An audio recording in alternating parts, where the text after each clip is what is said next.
Hello students, welcome to our YouTube channel. तो कैसे हो आप सब। तो आज हम फिर से क्लास 9 का एक और नया चैप्टर स्टार्ट करने जा रहे हैं, जो कि चैप्टर हमारा होने वाला है फ्लोटेशन। ये ग्रेविटेशन का ही सेकंड हाफ पार्ट है, जिसको अब सेपरेट कर दिया है, इसलिए हम इसको सेपरेटली पढ़ेंगे। तो चलिए, हम आज का जो हमारा जो टॉपिक होने वाला है फ्लोटेशन में, वो होने वाला है थ्रस्ट, प्रेशर और उससे रिलेटेड जो भी कॉन्सेप्ट्स होंगे। तो चलिए हम स्टार्ट करते हैं अपना आज का चैप्टर। तो चलिए स्टार्ट करते हैं हम। बेसिकली जो फ्लोटेशन है ये फ्लूइड मैकेनिक्स का पार्ट होता है, और फ्लूइड मैकेनिक्स जो है वो दो सब कैटेगरीज में डिवाइड होती है। उसमें से एक होता है हाइड्रोस्टैटिक, दूसरा होता है हाइड्रोडायनेमिक्स। हमें जो यहाँ पे स्टडी करना है क्लास 9 में, वो है हाइड्रोस्टैटिक। तो हाइड्रोस्टैटिक का मतलब क्या होता है, इसके नाम से ही पता चल रहा है। Hydro means fluid, static means rest.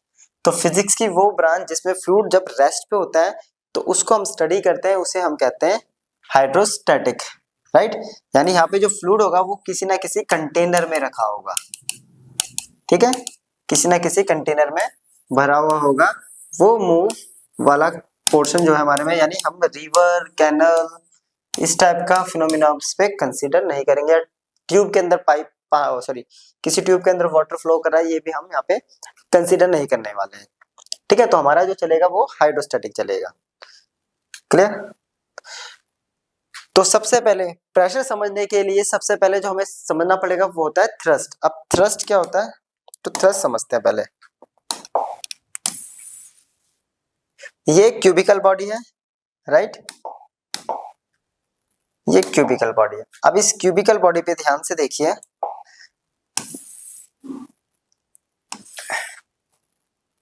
ये कुछ लाइंस आपको दिख रही होंगी, राइट। ये लाइंस नहीं है, ये है फोर्स। इस क्यूबिकल बॉडी पे फोर्स लग रही है।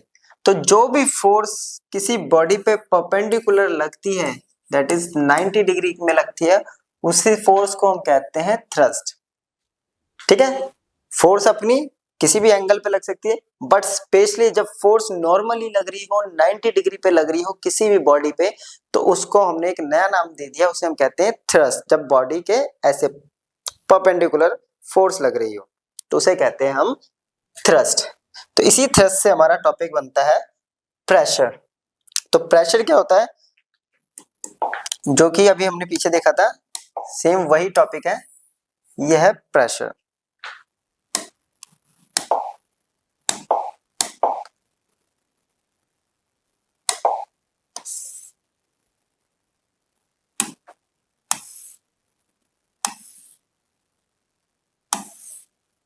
जब किसी यूनिट एरिया पर, तो यूनिट एरिया कौन सा हो गया, ये वाला। जब किसी यूनिट एरिया पर थ्रस्ट अप्लाई होता है, थ्रस्ट मींस नॉर्मल फोर्स जब एक्ट करता है, ठीक है, थ्रस्ट एक्टिंग पर यूनिट एरिया, किसी यूनिट एरिया पे जब नॉर्मल फोर्स एक्ट करता है तो उस फिनोमिना को हम बोलते हैं प्रेशर। यानी जब थ्रस्ट यानी नॉर्मल फोर्स जब किसी पर्टिकुलर यूनिट एरिया पे अप्लाई होता है तो वो फिनोमिना बन जाता है हमारा pressure. That is pressure equals to क्या हो गया,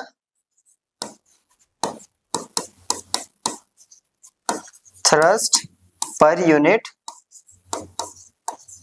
एरिया। सिंबल में अगर इसको करेंगे तो F अपॉन में A, ठीक है। तो pressure equals to force per unit area. यहां तक क्लियर है। तो प्रेशर इक्वल्स टू क्या बन गया, फोर्स पर यूनिट, क्योंकि यहाँ पे जो फोर्स लग रही है वो 90 डिग्री पे लग रही है, देखिए, और 90 डिग्री वाली फोर्स को हम कहते हैं थ्रस्ट, ठीक है। 90 के अलावा किसी भी एंगल पे होगा तो वो हम प्रेशर कंसीडर नहीं करेंगे। प्रेशर के लिए 90 डिग्री होना बहुत जरूरी है, ठीक है। क्लियर। अब आता है इसकी एसआई यूनिट।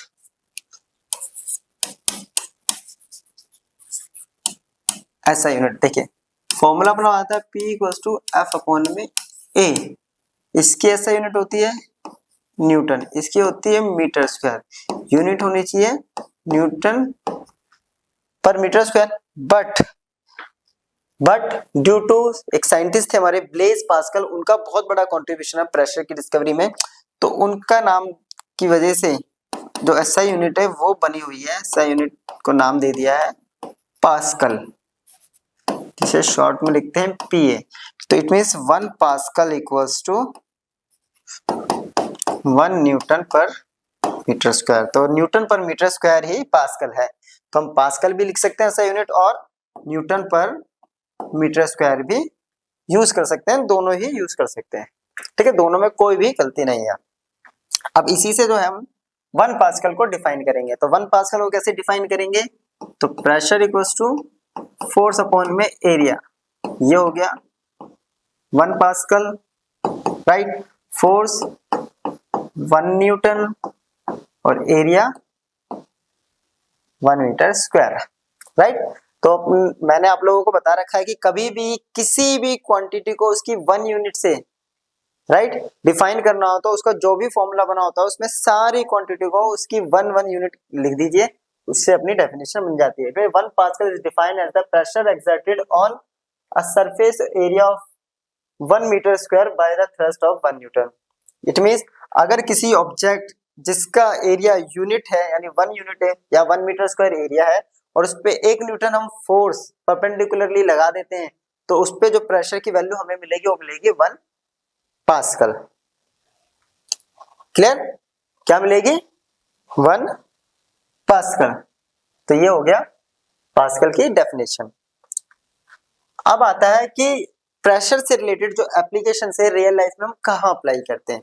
तो क्या प्रेशर रियल लाइफ में अप्लाई होता है कहीं, यस। तो प्रेशर जो है वो रियल लाइफ में अप्लाई होता है, बहुत जगह इसके कॉन्सेप्ट हैं। देखिए, प्रेशर बेसिकली F अपॉन में A, ये फॉर्मूला है। अगर हम यहाँ पे फोर्स की कोई वैल्यू रख देते हैं, सपोज यहाँ हम फोर्स ले लेते हैं 100 न्यूटन, इनिशियली 100 न्यूटन है, और एरिया है अपने पास 2 मीटर स्क्वायर, तो यहाँ पे आ रहा है अपने पास 50। अगले केस में हम क्या कर रहे हैं, एरिया बढ़ा देते हैं, इसको कर देते हैं 4, यानी ये था अपना 100 और ये हो गया 4, तो ये आ रहा है 25। अगर हम इसको करेंगे, इसको 1 2 3, इसको हम कर देते हैं 5, तो ये वैल्यू हो रही है 20। ऐसे अगर हम वैल्यूज बढ़ाते जाते हैं, एक वैल्यू और ले लेता हूँ मैं बस, 10, तो वैल्यू आ रही है 10, ठीक है, पास्कल पास्कल। तो ध्यान से अगर देखें, जैसे जैसे एरिया बढ़ रहा है वैसे वैसे प्रेशर घट रहा है। इट मींस सिंपल सा फंडा अपने पास, एरिया बढ़ाओ प्रेशर घटाओ, ये व्हाट्सएप वाली लैंग्वेज है। एरिया बढ़ाओ प्रेशर घटाओ, दैट इज प्रेशर और एरिया में इनवर्सली प्रोपोर्शनल का रिलेशन हमें यहाँ पे मिल गया है। क्लियर, तो ये ही हम रियल लाइफ में अप्लाई करते हैं। कहाँ का अप्लाई करते हैं, तो सिंपल सा एक बताता हूँ। ये मैंने जो एग्जांपल ले रखा है, ये लोडेड ट्रक होते हैं, इनके अपने ये व्हील्स देखे होंगे, यहाँ पे ये 2-3 व्हील्स का यहाँ पे कनेक्शन होता है ना, ऐसे एक्सेल के साथ। ये देखिए, ये 2-2 व्हील्स, ऐसा क्यों है। नॉर्मली जो ट्रक होते हैं जो कम लोड करते हैं सामान को, बहुत कम में सामान जाता है, उसमें सिंगल टायर भी होता है, लेकिन लोडेड ट्रक में टायर जो होते हैं 2-3 भी होते हैं, और कार के अंदर एक सिंगल टायर होता है, वो भी इनके कंपैरिजन में उसकी विड्थ जो होती है वो कम होती है। ऐसा क्यों, क्योंकि उसके ऊपर जो लोड होता है यानी फोर्स ज्यादा है, फोर्स की वैल्यू बहुत ज्यादा है, तो प्रेशर क्या होगा, डायरेक्टली प्रोपोर्शनल है फोर्स के। तो प्रेशर इतना लगेगा इन एक्सल पे, जो एक्सल क्या होती है, जो बीच में ये जो कनेक्ट कर रही होती है ये रॉड, इसको कहते हैं एक्सल। तो क्या होगा, उस फोर्स की वजह से वो एक्सल टूट जाएगी तो एक नुकसान तो होगा ही होगा हमें, प्लस एक्सीडेंट भी हो सकता है एक मेजर। तो इस चीज को कम करने के लिए क्या करा, नंबर ऑफ टायर्स या टायर की चौड़ाई बढ़ा दी। उससे क्या हुआ, चौड़ाई बढ़ते यानी हमने एरिया बढ़ाया, प्रेशर को घटा दिया। एरिया बढ़ाते ही प्रेशर यहाँ घट गया, तो उस एक्सल पे लोड कम पड़े, प्रेशर कम पड़ेगा, तो एक्सल के टूटने के चांसेस कम हो जाते हैं। इसलिए नंबर ऑफ टायर लगा देते हैं, इधर भी लगा दिया, उधर भी लगा दिया, आगे भी लगा दिया। इससे जितने ज्यादा टायर इंक्रीज करते जा रहे हैं उतना ही कम उस पर प्रेशर होता जा रहा है। पहला आ गया। तो ये जो कॉन्सेप्ट हम पहले जो हम कर रहे हैं, ये सारे एरिया इंक्रीज करने वाले कर रहे हैं, फर्स्ट। दूसरा यहाँ पे हमने ले रखा है ये स्कूल बैग, राइट। अब स्कूल बैग में देखिए, ये जो स्ट्रैप होती है काफी चौड़ी आती है। इसका रीजन क्यों है, क्या रीजन है, तो सेम एरिया। पहले जो 90s की बात करें हम, तो जो स्कूल बैग्स थे उनके स्ट्रैप्स बहुत पतले थे, फिर धीरे धीरे क्या करें, इनके स्ट्रैप्स काफी बढ़ा दिए हैं। अब जो और अच्छे अच्छे बैग्स आने लगे हैं, तो स्ट्रैप्स लगभग इतने चौड़ी होती है और उनकी थिकनेस भी होती है। अब उससे क्या होता है, जितने टाइम से एरिया बढ़ेगा उतने ही टाइम्स जो शोल्डर पे प्रेशर आएगा वो कम हो जाएगा। तो इसका यूज करते हैं। ठीक है, अब आता है जो रेलवे ट्रैक्स होते हैं, रेलवे ट्रैक्स, ऐसे रेलवे ट्रैक्स होते हैं, यहाँ पे उसमें वुडन प्लैंक्स लगे होते हैं, राइट, बहुत सारे। ये क्यों लगा रखे होते हैं? अगेन थोड़े थोड़े गैप पे बहुत सारे वुडन प्लैंक्स होते हैं। इसका सेम क्या कर दिया हमने, एरिया बढ़ा दिया, प्लैंक्स लगा लगा के एरिया बढ़ा दिया, जिससे कि जब ट्रेन इसके ऊपर से जाएगी तो ट्रेन के फोर्स की वजह से जो प्रेशर क्रिएट होगा सरफेस पे वो कम होना चाहिए, जिसकी वजह से वो धंस ना जाए। अगर वो धंस गई तो बहुत बड़ा एक्सीडेंट वहां हो सकता है। ठीक है, बहुत सारा ज्यादा वहां पे क्या होगा, लॉस होगा। उस चीज को कम करने के लिए वहां पे क्या करते हैं, जगह जगह पे थोड़े थोड़े डिस्टेंस पे ये वुडन प्लैंक्स लगा रखे होते हैं, या आजकल तो सीमेंटेड ऐसे प्लैंक्स बना के, सीमेंट के ब्लॉक्स बना के वो फिट कर रखे हैं। ठीक है, तो ये हमने कुछ एग्जांपल लिए एरिया इंक्रीज करने के। अब हम एग्जांपल लेते हैं एरिया डिक्रीज करने के। तो सेम ये था, अब क्या होगा कि ये इसके ऊपर इनवर्सली एरिया अगर घटाएंगे, इसका उल्टा है, एरिया घटाओ प्रेशर बढ़ाओ, है ना। यानी एरिया अगर डिक्रीज होगा तो प्रेशर इंक्रीज हो जाएगा। क्लियर? तो उसके लिए सबसे पहला एग्जांपल लिया मैंने यहाँ पे, ये नेल का कील जिसे हम कहते हैं, जिसे हम किसी वुडन ब्लॉक में या दीवार में ठोकते हैं। तो इसको शार्प इसलिए बनाया जाता है क्योंकि एरिया डिक्रीज हो जाता है तो प्रेशर इस पे सेम अमाउंट ऑफ फोर्स पे प्रेशर काफी ज्यादा लगता है, जिसकी वजह से ये इजीली किसी दीवार में धंस जाती है। ठीक है, यहाँ पे क्या करा एरिया। कभी कभी मैन्युफैक्चरिंग डिफेक्ट की वजह से ये कील कुछ ऐसी भी मिल जाती है हमें। क्या होता है कि जहाँ पे कील बनी जाती है वो कटिंग सही से नहीं होती, अगर उसको आप दीवार के अंदर ठोकेंगे तो ये यहाँ क्या करेगा, इस पर हमें प्रेशर बहुत ज्यादा लगाना पड़ेगा, है ना। हमें क्या करना पड़ेगा, एरिया बढ़ गया, फोर्स अगर ज्यादा लगाएंगे तो क्या होगा, इस पर प्रेशर बहुत ज्यादा लगाना पड़ेगा हमें, जिसकी वजह से ये कील क्या होती है, कई बार बैंड हो जाती है, टूट जाती है, मोस्टली टाइम ये टूट जाएगी या फिर बैंड हो जाएगी। ठीक है, दूसरा एग्जांपल है अपने पास ये सिरिंज। सिरिंज क्यों बॉडी के अंदर इतनी इजीली पेनिट्रेट करते हुए घुस जाती है, आराम से कैसे घुस जाती है, तो इसका एरिया बहुत मिनिमम होता है, अप्रोक्स नेग्लिजिबल एरिया होता है, जिसकी वजह से लेस फोर्स पे भी क्या होता है, एरिया कम होने की वजह से हाई प्रेशर की वजह से इजिली अंदर चली जाती है। एरिया इतना डिक्रीज होता है कि प्रेशर की वैल्यू बहुत हाई हो जाती है और इजिली बॉडी के अंदर ये चला जाता है। सेम है क्या, यह है नाइफ। नाइफ कैसे कट करता है, तो नाइफ को क्या करते हैं हम, नाइफ का जो एरिया होता है अगर ध्यान से देखेंगे तो बहुत ये भी मिनिमम एरिया होता है, जिसकी वजह से हम वेजिटेबल्स इजिली कट कर पाते हैं। लेकिन बार बार यूज करने की वजह से वो नाइफ जो होता है कुछ टाइम बाद उसकी शार्पनेस कम हो जाती है।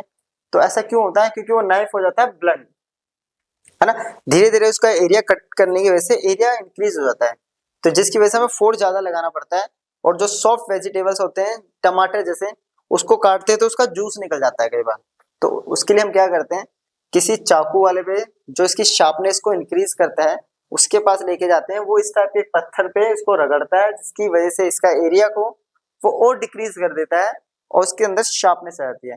फिर एरिया डिक्रीज, प्रेशर बढ़ गया, और प्रेशर बढ़ गया तो क्या होगा, वो इजीली किसी भी चीज को कट कर सकता है। ठीक है, अब एक एग्जांपल और मैं ले रहा हूं, ये देखिए, ये हमारे पास एक सैंड का ढेर है, ये लूज सैंड है। ठीक है, क्या है, ये लूज सैंड है, सेम अमाउंट ऑफ सैंड यहाँ पड़ी है। अब इसमें ना दो केस है अपने पास, एक तो इसमें एक ह्यूमन को हमने ऐसे खड़ा करेंगे तो क्या होगा, ये लूज सैंड पर जब ये ऐसे खड़ा होगा तो ये धीरे धीरे धीरे धीरे नीचे की तरफ धंस जाएगा, है ना, काफी अंदर तक ये चला जाएगा इसके अंदर। लेकिन वही यही पर्सन अगर इसके ऊपर ऐसे लेट जाता है तो ये कम हाइट तक धंसेगा। ऐसा क्यों, क्योंकि इस केस में अगर देखें तो वो अपने पैरों पे खड़ा होता है, राइट, पैरों पे खड़ा हुआ है, जिसकी वजह से यहाँ पे एरिया क्या है, मिनिमम, और यहाँ पे जब वो लेटा है तो वो एरिया ऑफ कांटेक्ट क्या है, मैक्सिमम, जिसकी वजह से यहाँ पे प्रेशर क्या है, मैक्सिमम, और यहाँ पे प्रेशर क्या है, मिनिमम। इसी वजह से इस केस में वो ज्यादा धसेगा नहीं और इस केस में ये ज्यादा धस जाता है। सेम एग्जांपल हम अपने बेड पे जो गद्दा बिछा रहा होता है ना, मैट्रेस जो होती है, उसमें भी सेम होता है। खड़े होते हैं तो हमारे पैर ज्यादा अंदर तक चले जाते हैं, थोड़ा सा धस जाता है, लेकिन लेटते हैं तो वो बहुत कम पिचकता है। तो सेम रीजन अपना प्रेशर का, सारा गेम किसका है, प्रेशर का, और एरिया ऑफ कॉन्टैक्ट कैसा है वहां पे। यहां तक क्लियर हुआ? चलिए नेक्स्ट टॉपिक है अपना एटमॉस्फेरिक प्रेशर। तो एटमॉस्फेयर से लगने वाला प्रेशर, ठीक है, लेकिन ये प्रेशर लगता कैसे? तो एटमॉस्फेयर में कौन फोर्स लगा रहा है जिसकी वजह से ये प्रेशर लग रहा है? तो ये प्रेशर लगता है, इतना तो हमें पता है कि जो हमारी अर्थ है उसके चारों तरफ क्या है, एटमॉस्फेयर की लेयर्स है, एयर की डिफरेंट डिफरेंट लेयर्स है। अब जरा ये समझिए, ये पर्टिकुलर मैं एरिया ले लेता हूं। अब इस पे इस एयर कॉलम की वजह से, है ना, इस पर्टिकुलर की वजह से, अब इस हर लेयर का क्या होगा, इसमें एयर का मिक्सचर है। अब एयर का भी कुछ क्या होता है, मास होता है। मास होता है तो उसका वेट भी होगा, और वेट क्या होती है, फोर्स। तो उसकी वजह से इस पर्टिकुलर जो यूनिट एरिया है, ये पर्टिकुलर एरिया पे क्या लग रही होगी, फोर्स लग रही होगी। तो फोर्स लग रही किसी यूनिट एरिया पे, तो उसे हम क्या कहते हैं, प्रेशर। तो ऐसे एटमॉस्फेयर प्रेशर लगाता है। The pressure exerted by the atmosphere is called, जो कि मैंने बताया बेसिक सी वो है, ठीक है। और force exerted by an air column on a unit area of earth surface is equal to the atmospheric pressure. Clear? अब जो वन एटमॉस्फेरिक प्रेशर की जो वैल्यू होती है वो होती है 1.013 इंटू 10⁵ पास्कल या न्यूटन पर मीटर स्क्वायर। वही है जो 10⁵ पास्कल होता है, ये 1 बार के बराबर होता है। तो इट मींस 1 एटमॉस्फेरिक कितना हो गया, 1.013, इसको हटाऊंगा तो ये बन गया बार। ये रिलेशन होता है इसमें बेसिकली, ठीक है। तो 1 बार इक्वल्स टू 10⁵ पास्कल और 1 एटमॉस्फेरिक हो गया 1.013 बार। क्या ये कहीं अप्लाई होता है? यस, अभी हम जो अर्थ पे रहते हैं ये बेसिकली ह्यूमन बॉडी में हर जगह अप्लाई होता है। जैसा कि हमें पता है कि हमारी बॉडी जो है वो एक आइसोलेटेड सिस्टम नहीं है। आइसोलेटेड का मतलब होता है कि बाहर की किसी फोर्स से कोई कनेक्शन नहीं, लेकिन हमारे ऊपर है। अब क्या हम जिस प्रेशर में रहते हैं वो है ये, इस प्रेशर में हम सर्वाइव करते हैं। हमारे ऊपर बॉडी के ऊपर इतना प्रेशर लग रहा है जिसकी, और हमारी अंदर से बॉडी क्या कर रही है, सेल्स पे प्रेशर लगा रही है। यानी इनसाइड बॉडी के अंदर लगने वाला प्रेशर और आउटसाइड जो प्रेशर है ये एक दूसरे को काउंटर बैलेंस कर रहे हैं। इस वजह से हम यहाँ पे सर्वाइव कर पा रहे हैं। तो क्या कोई इफेक्ट पड़ेगा अगर इस प्रेशर को इंक्रीज या डिक्रीज कर दे? तो यस, इसका इफेक्ट बहुत ज्यादा पड़ता है। फॉर एग्जाम्पल, अगर हम हाइट पे चले जाते हैं, अर्थ पे, कहीं ये अर्थ है और हम हाइट पे चले गए, हाइट पे जाते ही यहाँ का प्रेशर डिक्रीज हो गया, राइट, यहाँ का प्रेशर हो गया डिक्रीज। इनसाइड बॉडी का जो प्रेशर हो गया वो इंक्रीज हो गया। तो जो काउंटर बैलेंस कर रहा था वो अनबैलेंस हो गया, जिसकी वजह से नोज से क्या हो जाता है, ब्लीडिंग होने लग जाती है। इसलिए कहते हैं जब माउंटेन्स पे आप जाएंगे तो बहुत अजीब सा फील होगा, ठीक है, बहुत हाइट पे चले जाएंगे। और इसका एक बेसिक्स और बताते हैं, कभी अगर आप माउंटेन्स पे जाते हैं तो आप नोटिस करिएगा कि जब आप माउंटेन्स पे जाते हैं घूमने कहीं भी हिल स्टेशन में, तो आपके कानों में सन्नाटा सा फील होगा, आपको बहुत अजीब सा ऐसा लगेगा कि कानों के अंदर कुछ निकला है या कुछ आया है। और जब ऊपर से आप नीचे आ रहे होंगे धीरे धीरे आपकी गाड़ी, तो आपको ऐसा लगेगा कि कानों के अंदर से कुछ कैप्स आपने बाहर निकाल दिए। तो ये जो आपको एक्सपीरियंस होगा ये ड्यू टू प्रेशर डिफरेंस की वजह से होता है। यही सेम प्रेशर डिफरेंस हमें स्पेस पे भी होता है, इसीलिए स्पेस शूट बनाए जाते हैं जिससे कि इनसाइड और आउटसाइड का प्रेशर एक दूसरे को काउंटर बैलेंस करें। क्योंकि बाहर क्या है, फोर्स नहीं लग रही, उसको बैलेंस करने के लिए ये बनाया जाता है, नहीं तो बॉडी वहां पे जाके फट भी सकती है ना, बॉडी से ब्लीडिंग होगा, इंसान मर जाएगा, जो भी एस्ट्रोनॉट जाएगा वो मर जाएगा। क्लियर? यहाँ पे एटमॉस्फेरिक प्रेशर क्लियर हुआ। नेक्स्ट है फ्लूइड प्रेशर, ठीक है। क्या फ्लूइड प्रेशर लगाता है? तो यस, फ्लूइड भी प्रेशर लगाता है। तो फ्लूइड्स के अंदर हमारी दो चीजें आती हैं, लिक्विड्स एंड गैसेस, ठीक है। फ्लूइड का मतलब होता है anything that can be flow, जो फ्लो कर सकता है उसे हम फ्लूइड कहते हैं। तो फ्लो करने वाले हमारे पास दो ही मैटर होते हैं, लिक्विड्स और गैसेस, ठीक है। ये फ्लो कैसे करते हैं, तो कोई ना कोई इस पे फोर्स लगती है जिसकी वजह से ये फ्लो करते हैं, है ना। ठीक है, अब आता है क्या ये फ्लूइड्स फोर्स लगाते हैं, तो यस फोर्स लगाते हैं। कैसे, इसको समझते हैं। जैसे मान लीजिए ये कंटेनर है, अब फ्लूइड जो होता है वो लेयर में होता है ऐसे, राइट। अब हर लेयर का अपना एक मास होगा, और मास होगा तो उसका कुछ वेट होगा। तो इसको समझिए कि मान लीजिए कि एक पर्सन है, उसके ऊपर हमने ये बुक रख दी, लिटा दिया, उसके ऊपर एक बुक रख दी अपने यही साइंस की, तो क्या होगा, उसे कुछ ज्यादा उससे फर्क नहीं पड़ेगा। ऐसे अगर मैं 10 एक बुक मतलब मान लो ए 1 लेयर ऑफ वाटर है ना, ऐसे मैं 10 बुक रखूंगा तो क्या होगा, थोड़ा उसको प्रेशर फील होगा, इट मीन्स हमने उसके 10 लेयर बढ़ा दी। वैसे अगर 20 बुक कर दें, 100 बुक कर दें, तो क्या होगा, धीरे धीरे वो दबने लग जाएगा। तो सेम हमारा लिक्विड भी ऐसे ही करता है। तो इसका पता कैसे चलेगा, इसको एक्सप्लेन किया था सबसे पहले ब्लेज पास्कल ने। उसके लिए उन्होंने लॉ दिया था, उस लॉ का भी बताएंगे। उन्होंने कहा था कि मान लीजिए मैं यहाँ पे 2 होल कर देता हूँ, सेम हाइट, ये हाइट हमने दे दी लगभग 10 सेंटीमीटर पर, यहाँ भी 10 सेंटीमीटर पर, और यहाँ मैंने होल कर दिया। तो यहाँ से जो फ्लूइड निकलेगा और यहाँ से जो फ्लूइड निकलेगा उनका प्रेशर सेम होगा। यानी जब सेम हाइट पर फ्लूइड के अंदर कोई ऑब्जेक्ट रखा होता है रेस्ट पे, तो फ्लूइड से उस ऑब्जेक्ट पे सेम प्रेशर लगता है। ये पास्कल्स ने अपने लॉ में कहा था, और इस लॉ को बोला गया था पास्कल्स लॉ। क्लियर यहाँ तक, ठीक है। इसीलिए आप किसी भी बोतल में उसके इक्वल हाइट पे अगर छेद करेंगे तो पानी का जो फ्लो होता है वो सेम होगा, ठीक है। इसे कहते हैं पास्कल्स लॉ। क्लियर है यहाँ तक, ठीक है। तो ये होता है पास्कल्स लॉ। तो वाटर भी, यानी कोई भी फ्लूइड जो है वो भी प्रेशर लगाता है। तो इसी वजह से, इसी प्रेशर की वजह से जो डाइवर्स होते हैं, जो डीप सी के अंदर जाते हैं, वो एक सूट्स पहन के जाते हैं, क्योंकि उसका प्रेशर इतना बढ़ जाता है, इतने डीप में जाएंगे तो यानी कितनी सारी लेयर्स आ गई हैं फ्लूइड की, है ना। वाटर की कितनी लेयर्स के नीचे वो चला गया तो प्रेशर बढ़ जाएगा। उस प्रेशर को सहन करने के लिए ही वो सूट डिजाइन किया जाता है, जिससे कि इनर जो बॉडी के अंदर का प्रेशर है और बाहर का प्रेशर काउंटर है। क्योंकि बाहर का प्रेशर क्या हो गया ज्यादा, अंदर का प्रेशर कम है। अब वो ज्यादा लगेगा तो बॉडी दबने की वजह से फट जाएगी, उस चीज को वो काउंटर बैलेंस करके रखता है, जिसकी वजह से बॉडी वहां पे फटती नहीं है और वो जो डाइवर है वो जिंदा रहता है। क्लियर, तो ये हो गया हमारा फ्लूइड प्रेशर। चलिए अब हम कर लेते हैं इन प्रेशर्स पे कुछ क्वेश्चंस, ठीक है। यहाँ पे प्रेशर हमारा हो गया, अब हम करते हैं इन पे कुछ क्वेश्चंस। तो ये पहला हमारा एनसीईआरटी एग्जांपल है। A block of would is kept on a table top, the mass of wooden block is 5 kg and its dimensions are 40, 20 into 10 centimeter.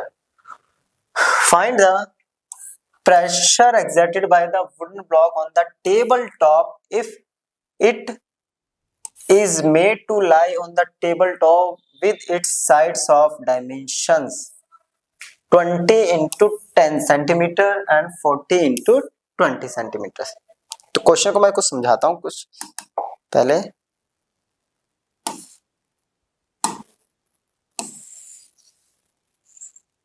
तो मान लेते हैं ये एक टेबल टॉप है, ठीक है। ये टेबल टॉप है, इस पे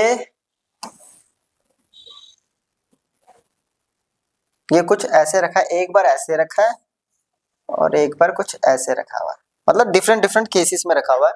इस टेबल टॉप के ऊपर ये एक वुडन ब्लॉक रखा हुआ है जिसका मास है कितना, 5 kg, ठीक है, ठीक है। उसकी डायमेंशन है 40, 20 into 10। फर्स्ट केस में जो रखा हुआ है ये मान लेते हैं ये 20 है और ये 10 है। दूसरे केस में बोल रहा है ये 40 है और ये 20 है, ठीक है, सेंटीमीटर में। तो दोनों ही केसेस में हमें प्रेशर निकालना है कितना लग रहा है। अब प्रेशर इक्वल्स टू सिंपल क्या होता है, फोर्स अपॉन एरिया, यानी थ्रस्ट अपॉन एरिया, है ना। और फोर्स इक्वल्स टू क्या होता है, mg। m अपने को दे रखा है, दोनों पे लगने वाला फोर्स तो सेम होगा क्योंकि दोनों का क्या है, एक ही सेम क्यूब है अपने पास, है ना। ये वुडन ब्लॉक है, उसका मास 5 kg, बस रखने का उसका वे चेंज कर दिया है। तो फोर्स यहाँ से निकालेंगे तो कितना आएगा 5 इंटू 9.8। क्लियर है यहाँ तक? 5 इंटू 9.8। चलिए या तो इसको ऐसे पुट कर देते हैं या वैल्यू कैलकुलेट कर देते हैं। तो फोर्स की वैल्यू कितनी आ रही है अपने पास 5 8 जा 44, 5 9 जा 45 और 4 49। तो ये आ गया 49.0 Newton, that is 49 Newton. Clear? अब फर्स्ट केस में जो ए पार्ट है अपने पास उसके अंदर रखा गया है 20 सेंटीमीटर इंटू, तो इसका एरिया कितना आ गया L into B 20 into 10, length into breadth, ये एरिया ऑफ कॉन्टेक्ट है। तो ये आ गया 200 सेंटीमीटर स्क्वायर और अपने को क्या चाहिए मीटर स्क्वायर। अब 1 मीटर होता है 100 सेंटीमीटर, राइट? तो 1 मीटर स्क्वायर कितना हो गया 100 इंटू 100, तो 10,000, और 10,000 मतलब 10 के पावर 4 सेंटीमीटर स्क्वायर। स्क्वायर क्यों? क्योंकि हमें यहाँ पे स्क्वायर में यूनिट होती है। तो एरिया कितना हो गया, ठीक है, और इस सेंटीमीटर में डिवाइड करेंगे तो ये ऊपर आएगा 200 इंटू 10 के पावर -4 मीटर स्क्वायर। क्लियर यहाँ तक? एरिया आ गया, फोर्स अपने पास है, फर्स्ट पार्ट कर लेते हैं।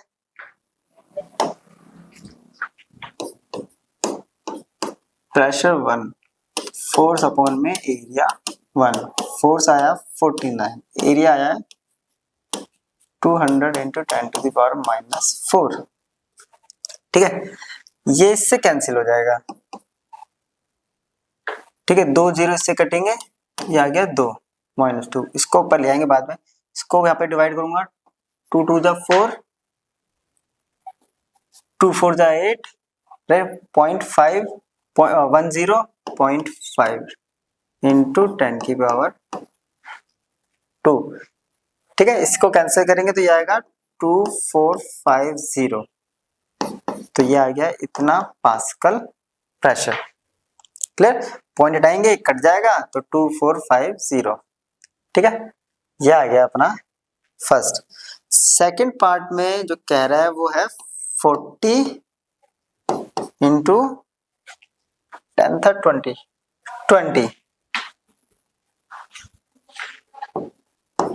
20 सेंटीमीटर, तो इसका एरिया कितना आ गया 40 इंटू 20, ये आ गया 800 इंटू 10 की पावर -4 मीटर स्क्वायर। इसको करेंगे तो आएगा 8 इंटू 10 की पावर -2।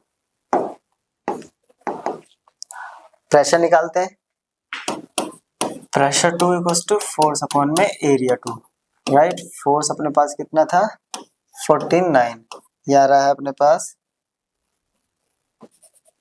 8 इंटू 10 की पावर -2, इसको सॉल्व करेंगे, ठीक है, 8 6 जा 48, सॉरी 6 जा 48, ठीक है, 10.1 8 1 जा 8, ठीक है, तो 10 2 0 बचा, 2 जा 16 4 5 इंटू 10 की पावर -2, इसको हटाएंगे 3 तो ये आएगा 612.5 पास्कल, तो इतना ये प्रेशर आ जाएगा। ठीक है, नीचे 3 आएगा, 2 से 3 कट एक कट जाएगा तो वैल्यू आएगी 612.5, तो ये वैल्यू अपने पास आ जाएगी।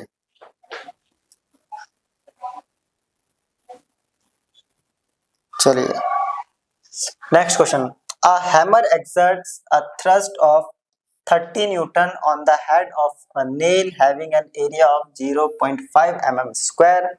The tip of the nail having area of this is driven into the wall by impact of this force. Compare the pressure exerted by hammer on both tip of nail and head of the nail.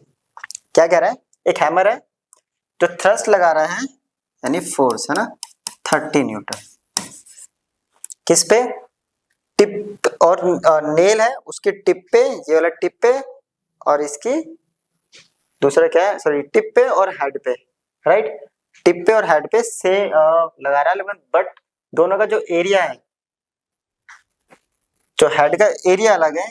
Area of head अगर बात करें तो वो है 0.5 mm square. अब इस mm square को metre square में कन्वर्ट करना पड़ेगा अपने को, क्लियर। फिर से वही 1 मीटर इक्वल्स टू 100 सेंटीमीटर और 1 सेंटीमीटर इक्वल्स टू 10 mm। तो 1 मीटर इक्वल्स टू कितना हो गया, 1000 mm। तो 1 मीटर स्क्वायर कितना हो गया, 1000 इंटू 1000 यानी 10 की पावर 6। ये कन्वर्जन हो गया। हमें मीटर स्क्वायर से mm स्क्वायर में जाना है तो डिवाइड हो जाएगा। तो area of head equals to हो गया 0.5 इंटू 10 की पावर -6, ठीक है।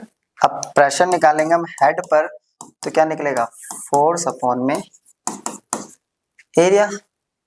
फोर्स अपने पास 30, एरिया है 0.5 इंटू 10 की पावर -6, क्लियर। चलिए इसको हटाऊंगा तो 10, ये आ गया 6। इसको सॉल्व करेंगे, ऊपर जाएगा, ये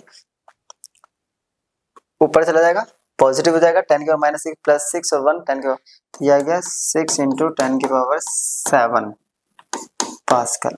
ये आ गया हेड पर। दूसरा निकालना है टिप पर, ठीक है।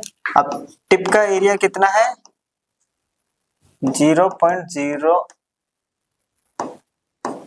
जो कि हो जाएगा 0.0 10 की पावर -6, राइट। जिसको हम ये भी लिख सकते हैं 5 इंटू 10 की पावर -8, क्योंकि ये नीचे जाएगा 10 की पावर 2, उसको सॉल्व करेंगे, आ गया ये, ठीक है। अब प्रेशर टिप फोर्स अपॉन में एरिया, फोर्स है 30, एरिया 5 इंटू 10 की पावर माइनस, ये आ गया 6, ऊपर जा रहा है 6 इंटू 10 की पावर 8। अब कह रहा है इनका कंपेयर करना है। अब सिंपल सी, वैसे कंपेयर तो हमें पता चल गया, वैल्यू भी निकाल ली हमने, कंपेयर तो पहले ही पता चल गया, जिसका एरिया कम होता है उसका प्रेशर ज्यादा होता है। एरिया जो था वो टिप का कम था, और यहाँ से भी पता चल रहा है ये 10 की पावर 7 है, जबकि ये 10 की पावर 8, एक ज्यादा है, तो जो टिप का प्रेशर होगा वो ज्यादा होगा हेड के प्रेशर से, क्लियर। चलिए next question, the force on a needle is 1.2 newton, the point has a circular cross section of radius 0.1 mm, what pressure does it exert on the record in pascal in atmospheric।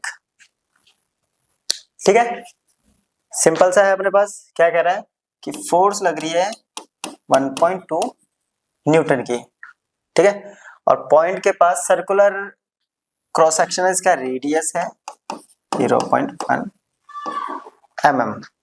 याद है, clear. Metre में करेंगे तो 1 into 10 की power -3 metre, ठीक है। इसको solve करेंगे तो आएगा 1 इंटू 10 की पावर -4 मीटर।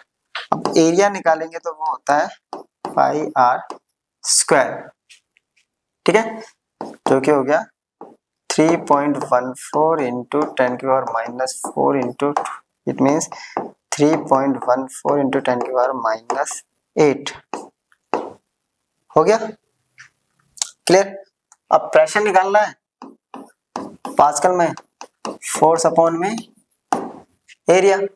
फोर्स कितनी है अपने पास 1.2, यह है 3.4, 10 टू द पावर -8, ऊपर जाएगा 1, इसको सॉल्व करते हैं पॉइंट्स को, 12, ये आ गया 100, इसका पॉइंट आ गया नीचे, और ये आ गया ऊपर 10 की पावर 8, ये इससे गया 10 की पावर 9, ठीक है। 6 1 5 7, क्लियर। तो वैल्यू आ गई 6/157 इंटू, इसको सॉल्व कर लेंगे, वैल्यू आ जाएगी अपने पास पास्कल, ठीक है। कुछ नहीं, इसको कैलकुलेट करना है, अपने को डिवाइड कर देना, आंसर आ जाएगा पास। या इसको और इजी कर सकते थे, 22 बटा शायद, तो और इजी होता करना, ठीक है। कैसे भी कर सकते हैं, या मैं 22/7 से इसको कर देता हूँ, इजी हो जाएगा। चलिए ये आ गया 1.2, 10⁸ ऊपर, इसको ले लिया मैंने 22 और यहाँ आ गया 7, पॉइंट हटाएंगे 10, 6, 11, यह आ गया 6 7 42/11 इंटू 10⁻7, 8 - 1 7। अब डिवाइड कर देते हैं, 11 3 33, 9 बचेगा 88, 201, इतना अप्रोक्स आंसर आ गया पास्कल में। ठीक है, आप कह रहा है इसको एटमॉस्फेरिक में। अब देखिए एटमॉस्फेयर के लिए हमने यहाँ पे एक रिलेशन निकाला था, मैंने एक रिलेशन बताया था आपको, पीछे दिखाता हूँ, याद होगा आपको।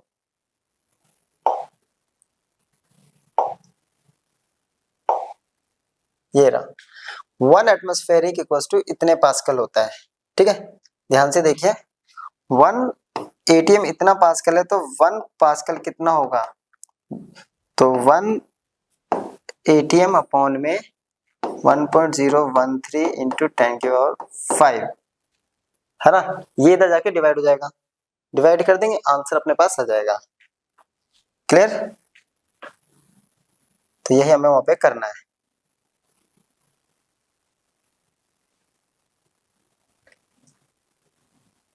तो जो वैल्यू आई है सेकंड पार्ट कि प्रेशर इक्वल टू आ रहा है 3.81 इंटू 10⁻7 पास्कल, तो ये कितना हो जाएगा 3.81 इंटू 10⁻7 अपॉन में 1.013 इंटू 10⁵ सॉल्व कर देंगे, ये आ गया 10⁻2, राइट। थोड़ा सा स्पेस यहाँ करते हैं, 381 1013, इसके पॉइंट्स हटेंगे 1 2 3, ऊपर इसके आएंगे 2, राइट। इन दोनों को सॉल्व करूंगा तो 10⁻ आएगी 2, क्लियर, 10⁻2 से 2 खत्म। क्लियर, यहाँ तक इसको सॉल्व कर देंगे, जो भी आंसर आएगा वो अपने पास आ जाएगा एटमॉस्फेरिक में। क्लियर, इसको सॉल्व कर लीजिएगा, आंसर निकल जाएगा। क्लियर है यहाँ तक। तो ये था हमारा आज का टॉपिक, जो टोटली डिपेंड था हमारा प्रेशर पे। ठीक है, प्रेशर भी किस किस का, फ्लूइड, ठीक है, नॉर्मली प्रेशर क्या होता है, फिर फ्लूइड का प्रेशर और एटमॉस्फेरिक प्रेशर है, और उस पे बेस हमने कुछ यहाँ पे क्वेश्चंस कंप्लीट करे। तो यहाँ पे हमारा ये लेक्चर कंप्लीट हो गया है। नेक्स्ट लेक्चर में हम इसके आगे के टॉपिक्स को कवर करेंगे और चैप्टर को खत्म कर देंगे। तो तब तक के लिए इस चैप्टर को रिवाइज कर लिए, तो मिलते हैं नेक्स्ट लेक्चर में। Good bye.